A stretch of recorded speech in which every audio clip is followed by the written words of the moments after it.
Buenas noches a todos, bienvenidos al segundo webinar del 2025, organizado por el Centro de Estudio de Corrosión y el capítulo estudiantil de MPP Venezuela. En esta ocasión tenemos a la ingeniera Nora Perdomo, quien se graduó como ingeniero químico, es gerente de tratamiento químico en suministro Miranda 200 y tiene más de 18 años de experiencia en el área de refinación. De estos 18 años de experiencia, 10 años han sido como ingeniero de procesos en el área de hidrotratamiento, reformación catalítica y extracción de compuestos aromáticos con sulfolán en la unidad de BTX. En este caso, el ingeniero nos va a dar una presentación titulada Daños por corrosión en unidades de extracción de compuestos aromáticos. Nora, el Bueno, micrófono es buenas tuyo. noches. Bueno, buenas noches, sí, ya casi noches. Mucho gusto, lamento no ver sus caras ahorita, ojalá al final las podamos ver. Siempre es chévere ver con qué personas hemos estado hablando, ¿verdad? Como Eduardo dijo, pues soy ingeniero químico, graduado en la Carabobo. Para que saquen cuentas, me gradué en el 2001. Eh, Muchos años en la industria petrolera, varios, todos, específicamente en procesos, pero en las plantas de producción estuve más de 10 años y en lo que es destilación por 10 años, lo cual no me hace un especialista, pero vi bastantes cosas de las cuales quiero compartir. Digamos que lo que más especialmente me llamó la atención durante mi trabajo en la refinería, ¿ok? Y así es como vamos a ver los daños por corrosión en las unidades de extracción de compuestos aromáticos. Como siempre digo y como inicié mi exposición de diplomado, ténganme piedad. Yo soy ingeniero químico, he trabajado en procesos, tengo corazón de ingeniero de procesos, lo cual quiere decir que a nivel de metalurgias y que si los granos de los materiales y eso, no soy tan ducha como los que generalmente participan en este tipo de programas, ¿ok? Pero bueno, le tengo corazón también. Entonces, vamos a dar por iniciado la intervención. Esto no funciona. Debe ser que está cargando. Ah, Ustedes saben que esto es en vivo, aquí puede pasar cualquier cosa, como decía la profesora Lisbeth.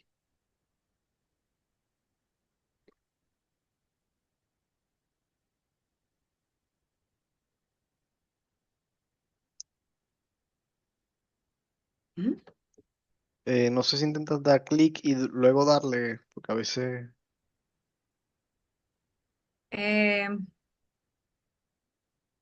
¿Será que dejo de compartir y vuelvo a compartir mejor? En la es- parte inferior izquierda puede darle con las flechitas que le aparecen ajá. hacia la derecha. Pero no me aparecen. En la parte inferior izquierda. Ay, sí, ya las vi. Ahí, ahí está. Perfecto. Ujú. Ok.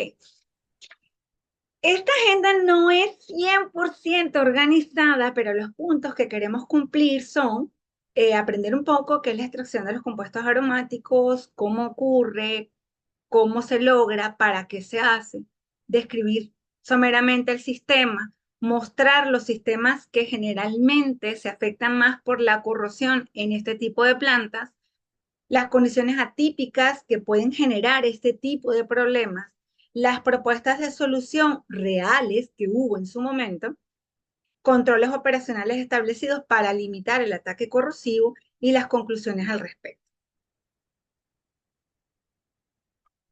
Para empezar, bueno, una de las cosas más importantes es saber que pues todo lo que nosotros hacemos, ¿verdad? Tiene un objetivo. Y en este caso, el de esta planta es producir benceno, tolueno y ortocileno con un nivel de pureza muy alto.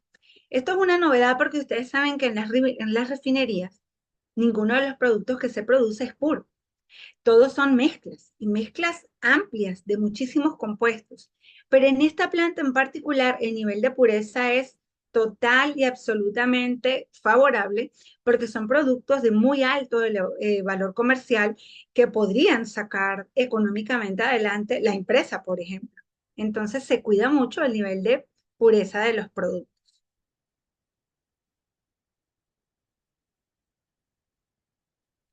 ¿Para qué? Bueno, la realidad es que todo lo que nosotros utilizamos hoy en día tiene alguna cosa que se deriva de un compuesto aromático. Insecticidas, resinas, explosivos, partes de los celulares hoy en día también están constituidas por plásticos y derivados de todos estos compuestos que son la base de lo que es la petroquímica. La única unidad que tenemos de BTX que tenemos en Venezuela está diseñada para procesar una nafta reformada, que es una gasolina de alto octanaje, con un contenido de aromáticos particular que se ubica entre el 48 y el 52%, y está conformada por 4 unidades. Una que se llama extracción y fraccionamiento sulfolane, que es como nuestra palabra clave, la hidrodesalquilación térmica, THDA, con cariño, isomerización de silenos, isomar, y la de fraccionamientos de sileno. Aquí vemos un esquema genérico de cómo funciona y vamos a ver para qué es cada unidad. La alimentación que viene hacia la planta de BTX la produce reformación catalítica. Después encontramos la zona en la que se va a dirigir este trabajo, enfocar esta intervención, que es la unidad de sulfolane extracción. Separa los compuestos aromáticos a través del sulfolane, que es el corazón de esta planta. Viene fraccionamiento, que nada más es separar los compuestos formados, benceno, tolueno y una mezcla de silenos, que después va a fraccionamiento de silenos, a isomar e inclusive a THDA, a hacer otros trabajos. THDA produce benceno a partir de tolueno,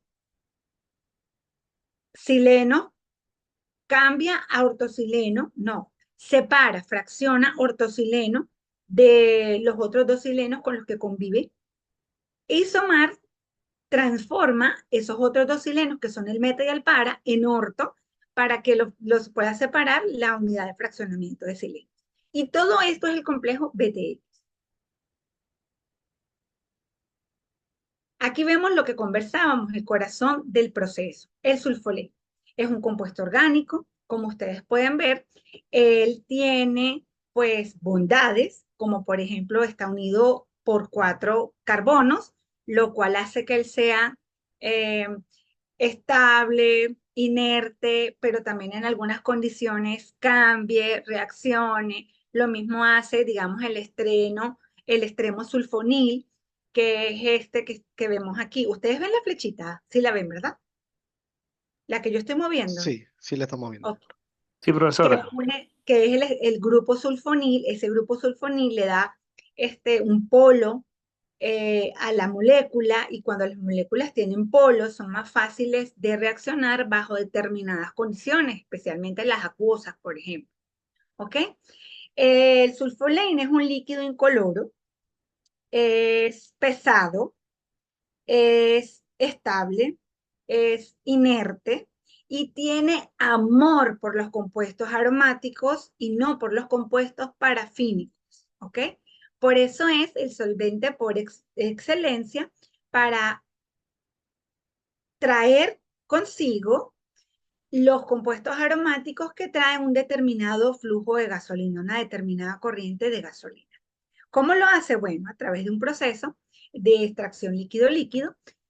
Estoy segura que ustedes recuerdan que la extracción líquido-líquido es un proceso en el cual hay 3 fases presentes, una dispersa dentro de la otra, y continuamente ellas van como fluyendo. Yo siempre comparo este proceso como si fuera una garganta por la que va fluyendo líquido, pero también de retroceso viene algo que se quiere llevar de la mano, algo que es valioso. Bueno, así es más o menos este proceso. En esta torre tenemos sistemas que vienen en contracorriente, y lo que va bajando va concentrándose, y lo que va subiendo va sacando los compuestos livianos de la gasolina, para dejar solamente el sulfolén con los compuestos aromáticos que tienen mayor peso molecular. Es una molécula desarrollada en 1960 por la Shell Company. Y aquí vemos las estructuras que a los ingenieros químicos nos encantan, que son las que nos permiten ver que es una molécula capaz de reaccionar tanto con grupos polares como con grupos no polares. ¿Ok? El sulfolín por sí solo no es un compuesto corrosivo. Si él estuviera en unas condiciones en las que no recibe ni oxígeno, ni cloro, ni agua, ni una temperatura que altere su composición, Él simplemente haría su trabajo sin necesidad de dañar a nadie. Pero los sistemas no son eficientes 100%. Entonces tenemos filtraciones de aire en un sistema en el que funciona vacío, tenemos presencia de oxígeno, porque hay sistemas que no se pueden cuidar inertizándolos con nitrógeno, por ejemplo. Tenemos una gasolina reformada que trae consigo trazas de cloro. Y este cloro, ustedes saben que el cloro es sumamente reactivo, se convierte también en un reactivo para afectar la molécula de sulfolén y bueno, al final el sulfolín se convierte en un serio daño para el sistema en donde él mismo es el corazón, ¿ok? Entonces aquí vemos todos los mecanismos de degradación que han sido hasta ahora estudiados, muchos de ellos comprobados, muchos de ellos todavía están en evaluación, pero vemos en los circulitos verdes lo que lo afecta, ¿verdad? Estamos viendo agua, oxígeno, agua, oxígeno, agua, oxígeno, una molécula de CO2 que fue soltada de la molécula de sulfoleno original, que al final se convierte en un cabezal ácido, ¿ok? Entonces vemos formación de ácidos débiles, ácidos fuertes, ácidos con varios puntos de hidrógeno. Vemos polímeros que generalmente están como en suspensión, o sea, que generan un ensuciamiento. Y todo eso es lo que hace al sulfolén bastante dañino para las unidades. Esto es un problema común. Hace, no sé, 40 años, cuando las unidades de sulfolén, no, más de 40, como unos 80 años, cuando las unidades de sulfolén empezaron a prosperar a nivel industrial, nada de esto se sabía.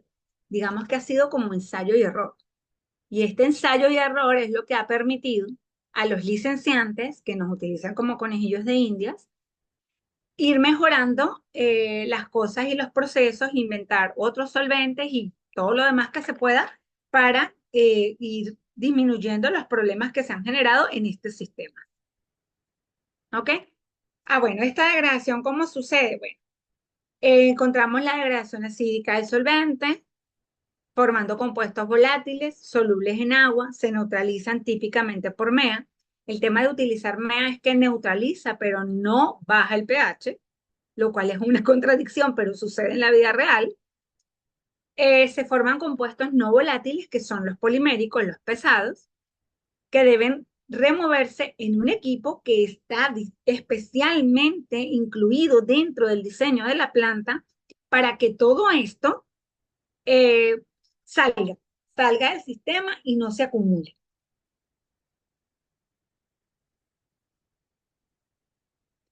Aquí vemos, por ejemplo, que por diseño tenemos varias medidas que evitan la corrosión. Y esto es porque sabemos que el sulfolén se degrada por altas temperaturas. El sulfolén cuando se degrada, él se convierte en color negro. Él es originalmente transparente y conforme va pasando el tiempo y la operación, porque él constantemente recircula dentro de la planta, él se va ennegreciendo. Cuando está negro, este color negro significa que él tiene muchas partículas sólidas en suspensión, que son ácidos, que son polímeros, que causan una obstrucción, un ensuciamiento, una corrosión bajo depósito, unos puntos calientes y potenciales fugas. ¿Qué medidas hay o se han desarrollado para evitar estos problemas? Bueno, blanqueting de nitrógeno en el tanque de carga, pero es una aplicación cara. Uso permanente del regenerador de solvente. Él debe procesar el 1% de todo el solvente recirculante en la planta. El monitoreo de fugas entrada, o infiltraciones, que son las entradas de aire que trabajan en la torre, con las que trabajan las torres de vacío, que son la recuperadora y la despojadora, y la filtración de este solvente para tratar de eliminarle todos estos sólidos en suspensión. Aquí debo destacar que el tema de que trabaje en vacío es porque, como ya conversamos, el sulfolén se degrada químicamente y por temperatura, térmicamente. Cuando le alcanza los 200 grados centígrados, él se convierte en otra molécula o empieza a particionarse o empieza a polimerizarse. Vimos en la universidad en algún momento que para nosotros lograr la separación de compuestos que se pueden descomponer por temperatura, aplicamos vacío. Y en esta planta, esa es una de las estrategias que también se tiene, una parte del proceso. Aquí tenemos el esquema de operación. Por ejemplo, tenemos, esta es la torre extractora. Aquí es donde les comento que entra el solvente, que es la línea azul, y va en contracorriente con la reformada que va hacia arriba. Por aquí salen los compuestos livianos y por aquí, por esta parte, salen todos los compuestos, que es el solvente, con todos los aromáticos que se trae consigo. Tenemos aquí un intercambiador que tiene solvente pobre, que es este azul. ¿Pobre por qué? Porque no tiene aromáticos. Y este solvente rico. ¿Rico por qué? Porque está full de aromáticos. Viene una torre despojadora que trabaja no a presión de vacío, pero sí a una presión muy cercana a la atmosférica, pero trabaja a 345, 350 grados. Y aquí también tenemos un fondo que trabaja a 345, 350 grados. Acuérdense que estamos hablando de un límite de 400, que trabaja a 320 milímetros de mercurio. Esto es vacío. Entonces tenemos algunos de estos equipos que sufren de corrosión severa. Intercambiador, podría llamarse carga fluente, pero solvente rico, solvente pobre. El fondo como tal de la torre despojadora, incluido el rehervidor de esta torre y los rehervidores de la torre recuperadora. Estos son los circuitos en los que típicamente se ve la corrosión en esta unidad. ¿Qué sucede? Que cuando se corrigen las metalurgias, por ejemplo, de estos equipos, que originalmente son de acero al carbono, se trasladan los problemas a otros puntos débiles del circuito, como por ejemplo las líneas de fondo o las líneas de tope. ¿Ok? ¿Qué contaminantes tenemos? Bueno, tenemos probable ingreso de oxígeno, agua y cloro que viene con la gasolina, altas temperaturas, fallas del vacío, alta temperatura, falla de presión, infiltraciones de aire. Y aquí es donde está mi corazón de ingeniero de procesos, y ustedes me darán o no la razón, y es que siempre que nosotros tenemos un problema de corrosión, este problema de corrosión se ha venido desarrollando en el tiempo. Y la planta nos puede ir diciendo poco a poco que ese problema de corrosión está sucediendo o va a suceder en algún instante. Estos síntomas previos a la falla son, por ejemplo, la degradación de solvente por formación de polímeros. Se evidencia cada vez que se limpia el regenerador de solvente y sacas 8, 10, 40 tambores de puro sólido o de puro solvente. Esto es un solvente que tiene, o sea, es líquido, pero él tiene como cuando uno mete una servilleta en un vaso con agua y la servilleta se humedece. Sabes que el papel ya deja de ser papel, pero él se ve allí como una especie de sólido. Bueno, así se ve ese solvente. Una obstrucción por ensuciamiento en el circuito de solvente. Ahí ves, por ejemplo, que empiezan a fallar las transferencias de calor. Ves que disminuye el flujo hacia la torre extractora. Alta tasa de reemplazo a los elementos filtrantes, te habla de presencia de sólidos en el sulfolane, pérdida del solvente, alta tasa de reposición. ¿Por qué? Porque lo que se está perdiendo del solvente se está quedando en el regenerador. Bajo pH del solvente circulante. Yo creo que no hay un sistema en el que un bajo pH no esté relacionado con corrosión. Alta acidez del solvente, pobre circulante. Cambio de coloración del solvente. Aumento de presión en la torre recuperadora porque se pierde el vacío. Disminución del caudal del solvente circulante. Esto también es porque hay afectación de la metalurgia de la bomba. Y la baja recuperación de aroma. Todos estos problemas nos dicen que a la vuelta de la esquina hay un problema de corrosión que va a explotar. O sea, se está desarrollando a la velocidad de la luz. ¿Qué fallas se presentan? Bueno, empiezan a perderse la hermeticidad de los intercambiadores de circuito, la falla de los rehervidores, fallan ambos, por ejemplo, en la torre recuperadora de solvente, que vimos que tenía dos intercambiadores como insertados en el esquema que les mostré. Falla el rehervidor de la torre despojadora de solvente, disminución de espesores en las líneas de solvente pobre, disminución de espesor en los platos de alimentación y zonas de agotamiento de las torres, erosión en el impeller de la bomba de circulación de solvente, fuga en la virola inferior de la torre despojadora. Esto fue lo que vimos en la vida real. Análisis del problema. Bueno, ¿por qué se empieza a buscar una solución? Cónchale, porque vimos que había que reemplazar el haz tubular cada 18 meses. Y un haz tubular, dependiendo de la cantidad de metros, cuesta más o menos un billete, puede costar 500.000, $1.000.000. Baja confiabilidad operacional por causa de paradas no programadas cada vez que hay una fuga. Pérdida de un volumen de solventes, un impacto económico, porque el solvente, por lo menos el que nosotros utilizábamos, era un solvente americano. Número uno, calidad espectacular, se demoraba mucho tiempo en llegar y era muy costoso. El costo asociado al consumo de nitrógeno es un precio elevado y se utiliza para detectar fugas y también para mantener la operación sana del sistema, porque siempre se quiere operar sin oxígeno presente.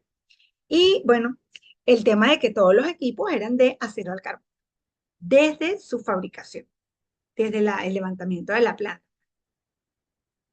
Las causas probables de las fallas presentadas las vimos nosotros con el tiempo y las evaluamos a nivel de procesos, pero siempre como se destaca que puede haber un impacto a nivel de metalurgia que lamentablemente se desconoce por un tema que ya vamos a hablar.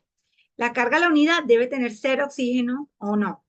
No es 0 oxígeno, 1 ppm de oxígeno y 0.5 ppm de cloro. Sobre esos límites establecidos se presentan fallas, ¿ok? En este caso, nosotros tuvimos la alimentación de una nafta foránea que tenía compuestos oxigenados. Esto llámese MTB y TAME, porque cuando las gasolinas dentro de las refinerías circulan en las líneas de gasolina, las líneas de gasolina tienen productos mezclados. MTB, TAME, alquilato, butano, tienen muchas cosas. Y cuando tienen MTB, TAME y metanol, todos son compuestos oxigenados. Y estos compuestos oxigenados, al entrar con la gasolina, se comen el solvente. Tuvimos también la falla del blanketing de nitrógeno en el tanque de alimentación, lo cual quiere decir que cada vez que la bomba de alimentación succione producto del sistema, lo va a hacer con una nafta que ha estado en la superficie mezclada con oxígeno, aire del ambiente, y tuvimos una deficiencia en el proceso de reformación, que es la planta que alimenta esta unidad, en el cual hubo que utilizar un exceso de cloro no es daño, es por largo tiempo de corrida del catalizador instalado. Tuvimos infiltraciones de oxígeno en las torres de vacío que operan al vacío porque se presentaron fugas en los fin-fan cooler. Estas fugas eran externas porque lamentablemente pues la unidad de BTX queda ahí a orilla del mar. Perdió el sistema de protección catódica que tenía instalado y muchos de sus partes en las plantas se fueron deteriorando. La operación deficiente de los eyectores en el sistema de vacío también causa que estos vacíos sea bajo y cuando el vacío es bajo, la temperatura de fondo sube. Infiltración desde oxígeno del aire por los sellos de la bomba asociadas al circuito, esto nunca lo pudimos comprobar. La puesta fuera del servicio de regenerador por bajo nivel de solvente. Nos sucede que como en el regenerador también hay que mantener un 50, 60, hasta 80% de solvente para poderlo limpiar, este solvente se hace imprescindible en la torre recuperadora, en la torre despojadora, en la torre extractora, cuando necesitamos mantener la operación de la planta. Entonces se prefiere sacar el regenerador del solvente, pero eso es pan para hoy, hombre para mañana. Y el filtro de carga no operativo por alta caída de presión. Pero esta caída de presión era producto del taponamiento que le causaba los sólidos formados por la degradación del solvente. Solo que no teníamos la capacidad de reposición rápida de estos elementos filtrantes. Se prefería trabajar por el desvío. Estas son cosas que a nosotros los ingenieros nos obligan a hacer las operaciones, pero que al final traen daños y a veces nefastos a las unidades. Todo esto deriva en la formación de ácidos débiles, polímeros ácidos, SO2 y H2 y SO3, según la ecuación que les muestro ahí a continuación, ¿verdad? Aquí vemos los daños que conseguimos en la parada. Y bueno, estos son platos internos de las torres extractora, despojadora y recuperadora de solvente. En todo este sistema, el solvente está 100% presente. Y vemos, por ejemplo, pérdida de espesores uniformes. Vemos, aquí no se ve, pero estos circulitos deben poder detener las paticas que están asociadas a las válvulas de transferencia de masa y las válvulas se salen porque los círculos han ampliado su tamaño. Aquí vemos que esta parte de la estructura simplemente no existe. Vemos carbón, vemos filos, vemos que este plato está roto, vemos que todos estos circulitos también se ampliaron y perdieron las válvulas. Y todos estos son daños por corrosión. Se detectó corrosión por erosión, corrosión severa con pérdida de material, perforaciones, asociado todo a la degradación del solvente que forma polímeros ácidos en suspensión. Realmente el mecanismo de falla más encontrado es la corrosión por erosión, porque estos sólidos, pues a la velocidad a la que circula esto, causa problemas en codos, en intercambiadores, en placas, en tubos, en todas partes, ¿ok? Y efectivamente en los platos de alimentación y en los fondos de las torres, que son estas estructuras que ven aquí. Esta torre que está aquí, estos internos son de la torre que está en medio, que es la despojadora. En esta torre tuvimos una falla tan grave que tuvimos que cambiar la virola de fondo de la torre porque se perforó. Y el espesor de las paredes de estas estructuras es grande, pero se perforó. Aquí vemos la afectación de intercambiadores de calor. Vemos aquí, por ejemplo, los sitios donde se asientan los intercambiadores de calor dañados, pérdida de material, vemos erosión, vemos un ensuciamiento. Yo he visto cosas peores, pero es severo. Aquí vemos, por ejemplo, este es un equipo que está asociado al regenerador de solvente y en este equipo como tal se encontró tubos fracturados, que son estos que están aquí, que de este lado están perdidos. Todo esto sucedió durante la operación. Por supuesto, este equipo pues ya iba para el reentubado porque se encontró pérdida de espesor mayor al 60% en la mayoría de los tubos. ¿Qué técnicas de inspección se utilizan durante la operación? Bueno, aquí es donde vamos a entrar en una tierra que capaz de ustedes, pues, no solo conocen más, sino que tal vez están mucho más actualizados que yo en el tema. El control de las unidades de sulfolén realmente no es una cosa que se ejecute todo el tiempo, como a lo mejor lo hacemos en los intercambiadores de tope de una torre destiladora, como a lo mejor lo hacemos en el propio tope de la destiladora, como a lo mejor lo hacemos en las líneas de reflujo, como a lo mejor se hacen los eyectores de vacío de una torre de vacío, o en algunos intercambiadores. En la unidad de sulfolén, esto no sucede. Tanto porque se cree que el sistema está protegido porque funciona y opera con una atmósfera de nitrógeno que supone que no hay presencia de oxígeno en el sistema, como por el hecho de que el sulfolén es una mezcla poco conductiva, es un componente poco conductivo. Y como es un componente poco conductivo, estas evaluaciones eh, de los métodos de corrosión en línea que hay o que se conocen, no son muy efectivos, ¿ok? Entonces no se experimenta a gran escala con impedancia de baja frecuencia, distorsión armónica o ruido electroquímico, por ejemplo, que pueden reducir en un grado razonable el impacto de la caída de I por R, que es lo que hace, esta caída de I por R es lo que hace que las otras técnicas que están más globalizadas no se puedan utilizar o no sean tan confiables de utilizar en este tipo de unidades. Hay que incursionar en lo que llaman, yo no recuerdo en este momento, se llamaban técnicas multi-algo, que son esas que están mencionadas allí, pues, ¿ok? Esto lo saqué de esta fuente, sulfolén y este tema que está ahí. Entonces, tendemos a hacer evaluaciones indirectas de la corrosión, pero también las dejamos fallar creyendo que agregando MEA resolvemos el problema. Estas evaluaciones indirectas son, por ejemplo, el color del sulfolén, el índice de acidez, el pH, en lugar de una tasa de corrosión directa, porque tampoco se tienen nunca instalados cupones de corrosión en el sistema. Esa es la realidad.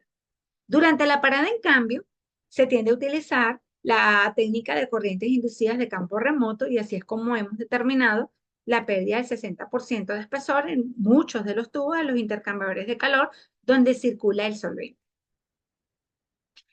Este ensayo no destructivo, pues es un tipo de prueba electromagnética que utiliza corriente alterna de baja frecuencia para inducir un campo magnético. Esa continuidad del campo magnético es lo que va a permitir detectar dónde están las fallas. Y aquí está la fuente. Y esto que, bueno, yo les menciono porque para mí es una novedad, pero para ustedes debe ser el pan de cada día. ¿Qué alternativa de solución se estableció? Bueno, como estas son plantas que cuentan con licenciantes, siempre se debe consultar a los licenciantes, ¿verdad? Porque no son tecnologías propias. Después de 20 años de experiencia en el ramo, el licenciante sugirió el cambio de los materiales de los intercambiadores de calor, que era acero al carbono SA179 por acero duplex 2205. Este acero duplex tiene una limitación para nuestro proceso, que es una temperatura de 600 Fahrenheit, pero lo supera con creces, o sea que no es un gran problema. Este, y es mucho más resistente a los mecanismos de corrosión, por ejemplo, del cloro, o en ambientes que contienen moléculas de sulfuro, lo cual efectivamente, como vimos atrás, era parte de lo que estaba generando el problema, ¿ok? Entonces tenemos el acero 179, es una especificación estándar de tubos de acero, bajo contenido de carbono, utilizado generalmente en intercambiadores, condensadores y aplicaciones similares, resisten la corrosión, la oxidación, las picaduras y los ácidos, pero en entornos corrosivos se degrada. Específicamente, él se altera un poco por los cloruros, que, como les estaba contando, fue uno de los ataques más severos que tuvimos por el desgaste del catalizador en la planta que genera la alimentación de este sistema. El acero duplex, en cambio, es una aleación más fuerte, poderosa, cromo, níquel, molibdeno. Yo diría que ahora de las mejores. Este, tienen iguales cantidades de austenita y ferrita, lo cual proporciona, digamos, características particulares de resistencia y fortaleza. Son magnéticos, buena soldabilidad, resistentes a la corrosión bajo fractura y tensión, el ester corrosión cracking, que lo tenemos presente en el rehervidor de la torre despojadora, y en ambientes con iones de cloruro es resistente. Esta aleación también es resistente a ácidos reductores diluidos. Y bueno, la verdad es que ha sido una panacea para la unidad de sulfolén. Pero corregir la metalurgia no es lo único que se debe hacer, porque realmente yo creo esto. Si nosotros no tuviéramos nunca inconvenientes operacionales, lo cual sucedería solo en un mundo ideal, seguramente el acero al carbono SA179 serviría para toda la vida, o digamos muchos años, no un año y medio que era lo que sucedía. Entonces, estos cambios metalúrgicos tienen que ir asociados, a juro, a un nivel de conciencia superior, más alto, en las operaciones de la unidad.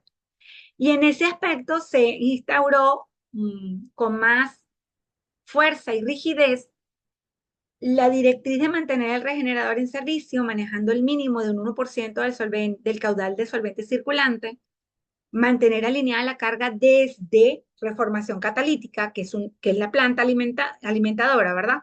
Sin pasar por el tanque, de manera que no tuviera contacto con oxígeno, chequear la hermeticidad de los sistemas, garantizar la inyección de nitrógeno en un equipo que se llama el sumidero, que es el tanque donde van todas las pérdidas de sulfolén, y a la torre extractora, que funciona con nitrógeno específicamente, chequear la infiltración de aire en las bombas de recirculación, al analizar el oxígeno y el cloruro en la reformada, porque si nosotros tenemos el análisis de oxígeno y cloruro en la reformada, podemos tomar decisiones que nos permitan disminuir estos niveles de oxígeno y cloruros a niveles manejables o aceptables por el solvente y mantener el filtro de carga alineado y operativo. Esto quiere decir garantizar la reposición de los elementos filtrados.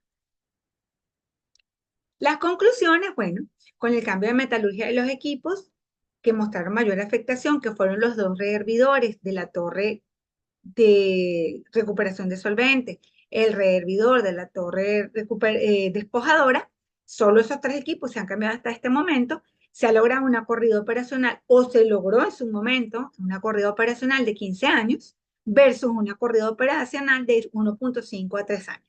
Esto es una reducción en costos de mantenimiento increíble. Los controles operacionales son fundamentales para asegurar el mínimo ataque de la metalurgia de los equipos, que era lo que les estaba comentando ahorita, y ahí tengo un error ortográfico, se debe ahondar en definir la mejor técnica para la medición de las velocidades de corrosión en unidades como esta, en donde no se cuenta con un medio altamente conductivo que nos permita utilizar técnicas más globalizadas o de más fácil acceso para las empresas, pues, sí, para los, tal vez hay empresas especializadas en esto, pero para un ingeniero de inspección y corrosión que cuenta con los recursos de su empresa, pues una técnica más accesible. Y como siempre digo, al final yo creo que la lección aprendida de todas estas cosas es que ninguna de las aristas que causa el problema de corrosión debe ser minimizada, porque cada uno de los miembros del equipo tiene una verdad y un elemento de valor que aportar para llegar a la solución que permita mantener la continuidad operacional, que es lo que todos los que trabajamos en las empresas queremos. Entonces, todos los profesionales de las áreas son importantes y son los que van a llevar a la solución del problema. Bueno, con esto termino mi intervención. No hablé de velocidades de corrosión, pero para que sepan, el haber procesado nafta foránea, por ejemplo, nos elevó a nosotros las velocidades de corrosión de 2 mpg a más de 70 mpg, solo que esto no fue de manejo de todo el mundo o algo, digamos, publicado, porque como no tenemos establecida una técnica como tal para medir la corrosión con cierta frecuencia, fue un experimento que se hizo, bueno, tengo una medida del año 2003 en este espesor de tubería, vamos a medirlo en 2008 o en 2011 a ver qué tal. Y esa diferencia la dividimos en los años y nos dio que antes habíamos tenido velocidades de corrosión muy pequeñas y después se dispararon.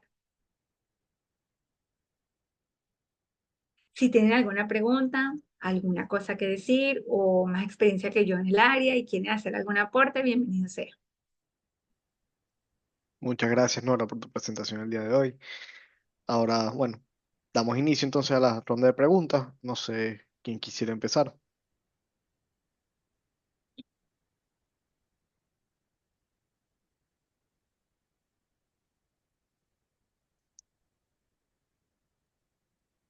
Bueno, mientras tanto voy leyendo un mensaje del profesor Miguel Sánchez a Nora. Él dice, buenas noches amigos asistentes al webinar y en especial a la doctora Nora Constanza por el tema tratado. Muchas veces conocemos estos tipos de sistemas que son afectados por corrosión. Me hace recordar el por qué inicié en corrosión y fue precisamente por degradación de inhibidores de corrosión usados en líneas de gas y por efecto de temperatura que se degradaban, causando tamponamiento en los tubos de los intercambiadores y por supuesto perdían la función de inhibidor, que era su función. Gracias, doctora Nora, por su colaboración y esperemos seguir contando contigo. Profesor Miguel Sánchez.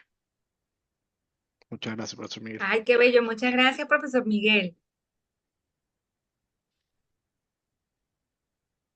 De verdad que de este tema a mí lo que más me llama la atención es que lo tenemos siempre, siempre, todos los días, durante el monitoreo diario de las plantas, tenemos los indicios, pero los, los dejamos pasar, los subestimamos. Y la planta va gritando poco a poco, epa, va a pasar algo, va a pasar algo, va a pasar algo, préstame atención porque va a pasar algo. Y lo subestimamos.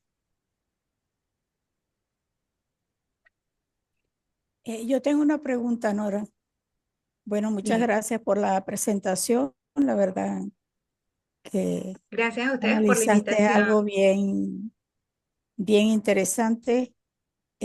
Me pregunto, esas transformaciones de, de los productos que tiene, que son las que están causando en parte la corrosión del material, ¿no la pueden atacar en su origen? O sea, no hay forma de que no se dé.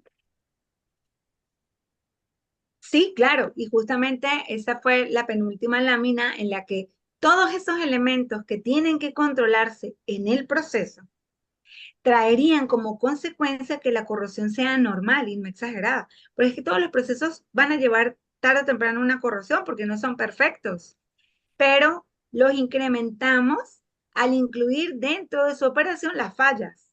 Entonces, sí, todos los controles que favorecerían los niveles de corrosión aceptables son controles de la operación, son controles de proceso, son controles de contar con materias primas, o sea, todo se puede Claro. resolver.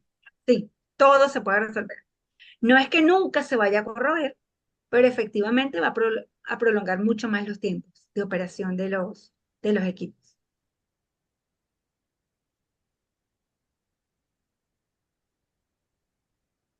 Y por supuesto no existe un monitoreo desde el punto de vista de corrosión que permita.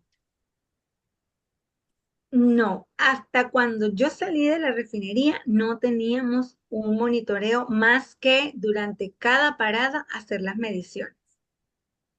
Durante la Claro. operación de la planta no había nunca un monitoreo y las paradas se podían establecer para cada 4 años, pero Bien, fíjate que el equipo fallaba cada año y medio. Entonces ya claro, era tardío. claro.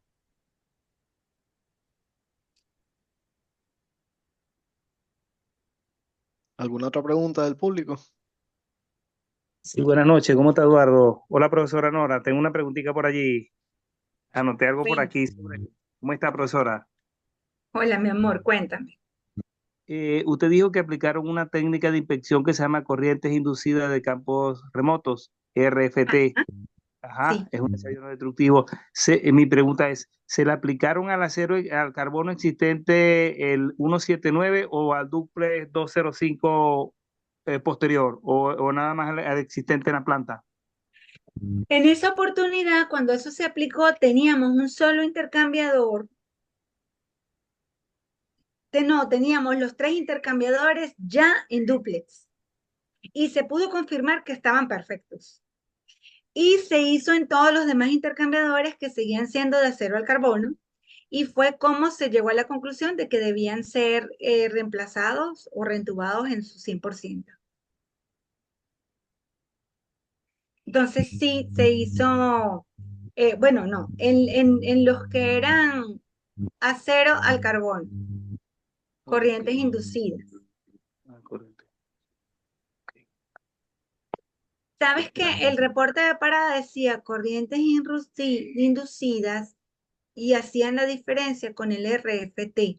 Pero en este momento no me acuerdo cuál exactamente se aplicó en los equipos de acero dúplex. No recuerdo.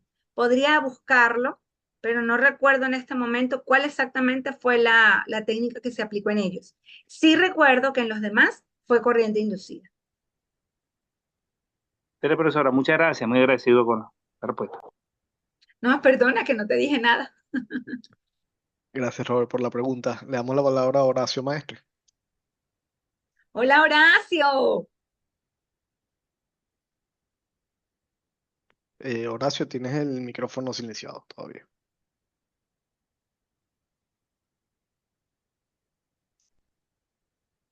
¿Qué tal? Buenas noches, Nora. Felicidades por la disertación, muy interesante.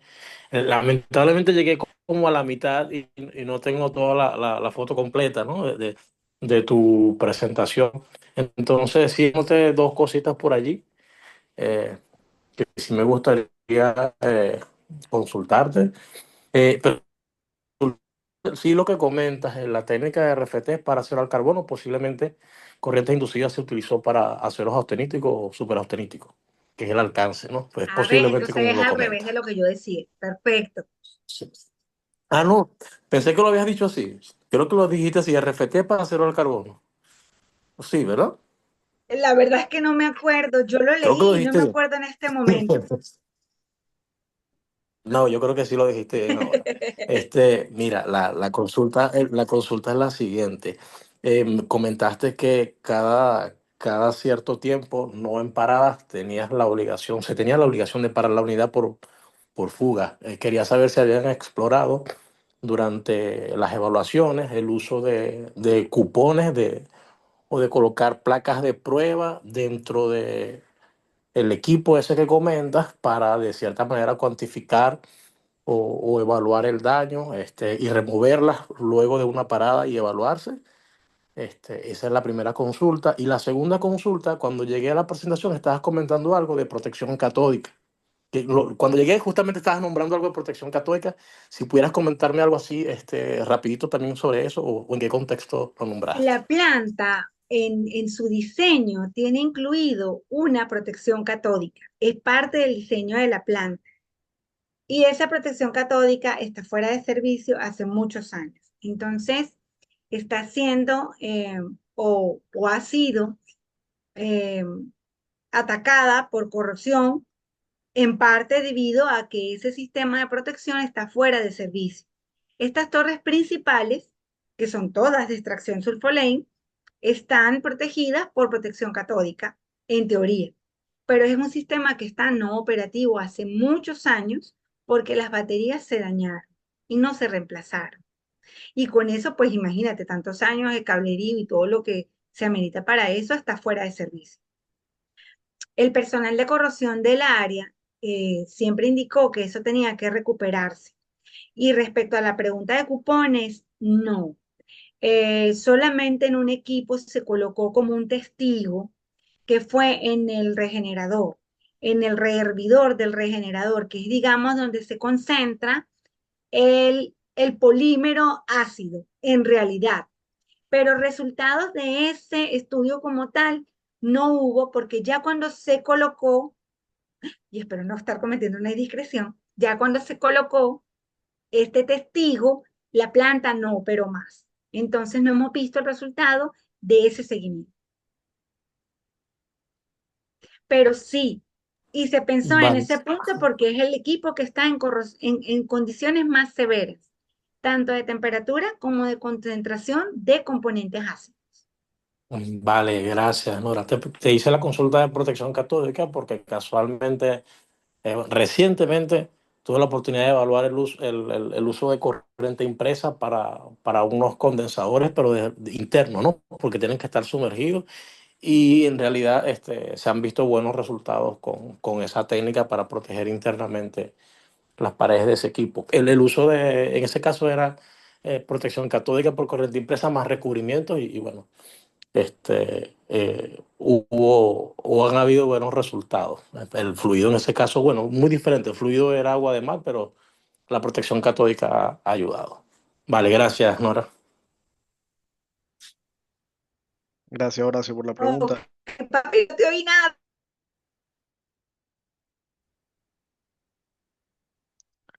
Parece que Nora tiene problemas de conexión.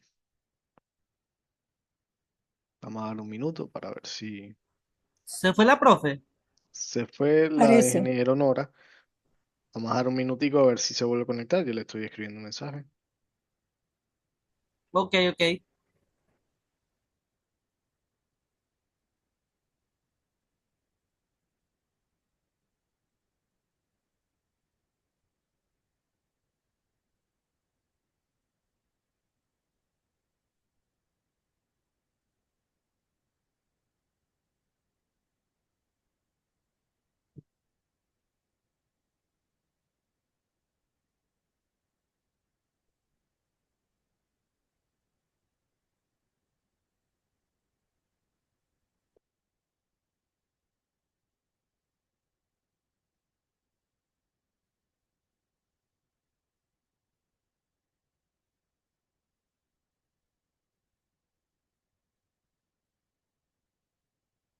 Ok, me informa que se le fue la electricidad, que ya va a intentar conectarse otra vez.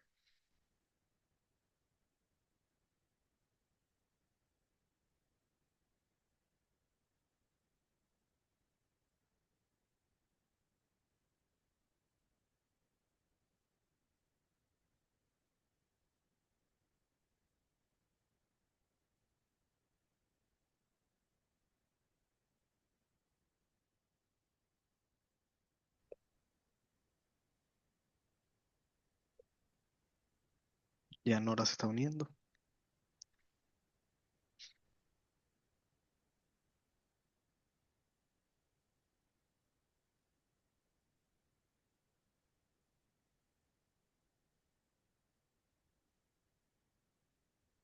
Qué pena, me fui porque se fue la luz. Hola Nora. Bueno, no sé si terminaste de escuchar la pregunta de Horacio. ¿Se terminó de responder todo bien? Bueno, la verdad es que no escuché lo que dijo Horacio porque se me cayó toda la comunicación.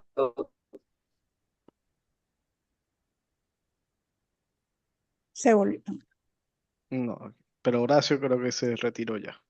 Entonces, bueno, le Sí. damos la palabra a Ladis. Yo tengo una preguntita rápida porque también tengo que entrar a otra reunión. Nora, en relación a protección catódica, ¿en dónde, para qué equipos era?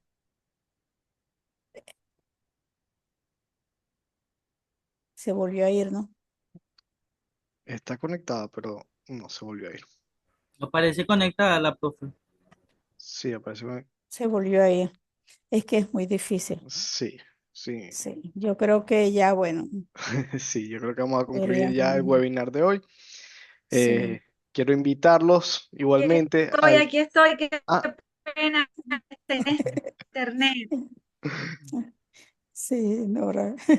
No, yo preguntaba que en qué equipos era, la protección catódica era para qué equipos, porque como hablaste fue de equipos en el proceso, ¿no?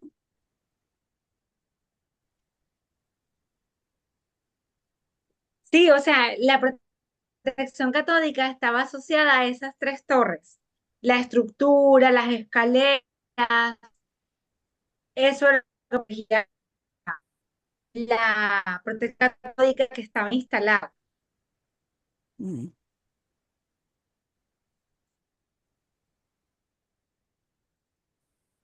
Sí, debería estar asociada bueno, es que depende a condensadores, lado agua, por ejemplo, o a las estructuras enterradas, ¿no? Este, Sí, tal bueno, cual. De hecho, en ese sistema tenemos torres que funcionan con agua y estaban protegidas por ese sistema también. Los acumuladores de tope también. Pero en estas tres torres era fundamental por la estructura, porque se veía mucho rozón en la estructura y lo que unía la torre con la estructura.